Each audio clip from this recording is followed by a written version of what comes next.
वो वापस उसी बेंच पर गया। औरत अब चुड़ैल रूप में वहीं बैठी थी, जैसे समय थम सा गया हो। अम्मा, एक चकली दीजिए। 3 दे दूं बेटा? तूने मेरे साथ बात की। वाह, सच में लाजवाब है। आपकी चकली जैसा स्वाद आज तक नहीं मिला। स्वाद तो आत्मा से बनता है बेटा। अम्मा, आपने चकली किससे बनाई? थोड़ा आटा, थोड़ा तिल और थोड़ा इंतजार। उसकी आंखें अब अंधेरे में चमकने लगी थी, मगर अगले ही पल ट्रेन का हॉर्न बजा।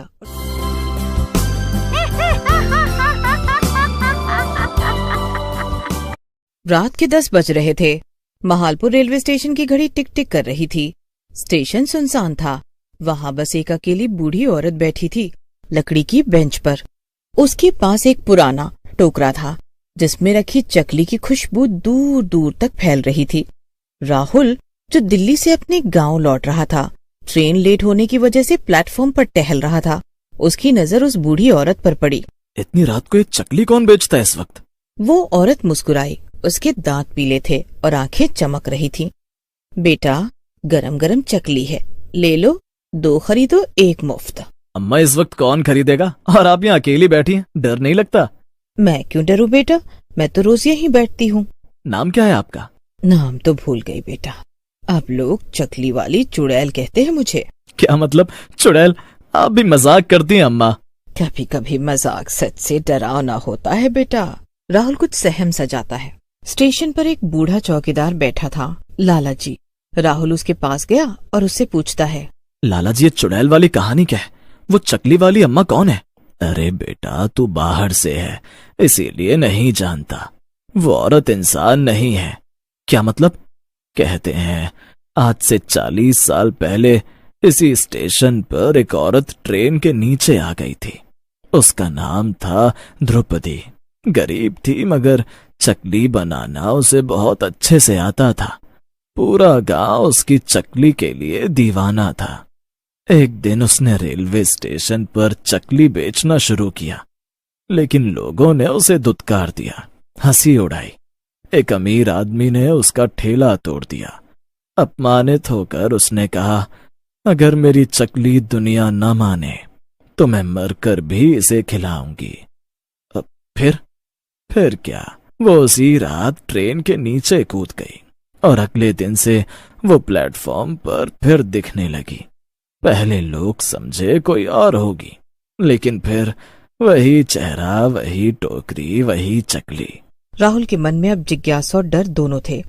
उसने तय किया कि वो चकली खरीदेगा। वो वापस उसी बेंच पर गया। औरत अब चुड़ैल रूप में वहीं बैठी थी, जैसे समय थम सा गया हो। अम्मा, एक चकली दीजिए। 3 दे दूं बेटा? तूने मेरे साथ बात की। वाह, सच में लाजवाब है। आपकी चकली जैसा स्वाद आज तक नहीं मिला। स्वाद तो आत्मा से बनता है बेटा। अम्मा, आपने चकली किससे बनाई? थोड़ा आटा, थोड़ा तिल और थोड़ा इंतजार। उसकी आंखें अब अंधेरे में चमकने लगी थी, मगर अगले ही पल ट्रेन का हॉर्न बजा और सब कुछ सामान्य हो गया। अगली सुबह राहुल स्टेशन मास्टर मिश्रा जी से मिला। सर, वो बूढ़ी औरत कौन है जैसे चुड़ैल कहा जाता है? चकली वाली? कौन? जो रात में प्लेटफॉर्म नंबर 2 पर बैठती है, चकली बेचती है। प्लेटफॉर्म नंबर 2 पर तो कोई नहीं जाता रात में। सीसीटीवी में भी कुछ नहीं आता। क्या मतलब? मैंने खुद उनसे बात की। बेटा, तुम अकेले नहीं हो। हर साल 2-3 लोग उसे देखते हैं। कोई नहीं जानता वो कौन है, मगर एक बात तय है, जिसने उसकी चकली खाई उसकी जिंदगी में कुछ ना कुछ जरूर बदल गया। राहुल दिल्ली लौट आया, मगर उसके मन से वो बूढ़ी औरत चुड़ैल नहीं गई। उसने एक छोटा स्टार्टअप खोला, चकली बाई द्रौपदी के नाम से, और कुछ ही महीनों में उसका बिजनेस देश भर में फैल गया। एक दिन उसने फिर महालपुर जाने का सोचा। अगले दिन राहुल ट्रेन से महालपुर चला जाता है। जब वो रेलवे स्टेशन पर पहुंचता है तो वो देखता है कि रात के 10 बजे वही प्लेटफॉर्म, वही बेंच और वही चुड़ैल। अम्मा, आपकी चकली ने मेरी जिंदगी बदल दी। मैं आपको ढूंढने आया था। तेरे मन में श्रद्धा थी बेटा, मैंने तुझे नहीं चुना, तेरी नीयत ने चुना। जब तक लोग याद रखेंगे स्वाद, तब तक मैं रहूंगी। अगले पल वो गायब हो गई, जैसे कभी थी ही नहीं। कुछ दिनों बाद राहुल का बिजनेस अब इंटरनेशनल हो चुका था, पर उसे एक बात हमेशा खलती थी। उस चुड़ैल औरत का अस्तित्व क्या था? इसी बीच रांची की एक लड़की प्राची, जिसने राहुल की कंपनी में मार्केटिंग हेड की नौकरी पाई थी, महालपुर स्टेशन पर एक सर्वे के लिए गई। रात हो चुकी थी, स्टेशन लगभग वीरान था और तभी पीछे से एक आवाज आई, चकली लोगी बेटी, गरम है, आत्मा तक स्वाद पहुंचता है इसका। प्राची ने मुड़कर देखा तो वही बूढ़ी औरत जिसका एक चित्र राहुल की कंपनी में टंगा था, वही आंखें, वही मुस्कान के साथ खड़ी थी। आप, ये चकली ब्रांड तो हमारी कंपनी का है, आप कैसे बना रही हैं? क्योंकि मैं ही हूँ असली द्रौपदी, ये ब्रांड मेरी आत्मा। प्राची, जो बहुत ही प्रैक्टिकल सोच रखती थी, अब घबरा गई। आप आत्मा नहीं हो सकती? बेटी, आत्माएं डराने के लिए नहीं, सिखाने आती हैं। तू मेरे स्वाद से जुड़ी है, अब मेरी कहानी भी जान। यही मैंने अंतिम सांस ली थी और यही मैंने खुद से वादा किया, जब तक दुनिया मेरी मेहनत को ना माने मैं इस पटरी से नहीं जाऊंगी। तो अब आप क्यों लौटी? क्योंकि अब समय है तुम्हारे जैसे किसी को ये काम सौंपने का। अगली सुबह प्राची ने राहुल को कॉल किया। सर, मुझे लगता है चकली ब्रांड को सिर्फ बेचने का नहीं, उसकी आत्मा को समझने का वक्त आ गया है। मैं महालपुर में एक स्मारक बनवाना चाहती हूँ, द्रौपदी मेमोरियल चकली केंद्र, जहाँ हर गरीब महिला को ट्रेनिंग मिलेगी, जहाँ मेहनत को सम्मान मिलेगा। जब द्रौपदी मेमोरियल का उद्घाटन हुआ तो उस रात स्टेशन पर एक आखिरी बार चकली की खुशबू फैली। लोग कहते हैं उन्होंने एक धुंधली सी बूढ़ी औरत को बेंच पर बैठे मुस्कुराते देखा। वो कह रही थी, अब मेरी आत्मा मुक्त है, अब मेरी चकली सिर्फ स्वाद नहीं, सम्मान बन गई है। अगली सुबह बेंच खाली थी और स्टेशन की हवा में अजीब सी शांति छाई थी। अब 1 साल बाद द्रौपदी मेमोरियल चकली केंद्र देश भर में फैल चुका था। प्राची इसका चेहरा बन चुकी थी, मगर एक रात महालपुर स्टेशन के सीसीटीवी कैमरे में फिर कुछ अजीब रिकॉर्ड हुआ। रात 2:13 पर प्लेटफॉर्म नंबर 2 पर अचानक एक बूढ़ी चुड़ैल बैठी दिखी। वही टोकरी, वही मुस्कान, वही bench. Station master Mishra ji ने वीडियो देखकर प्राची को फोन किया।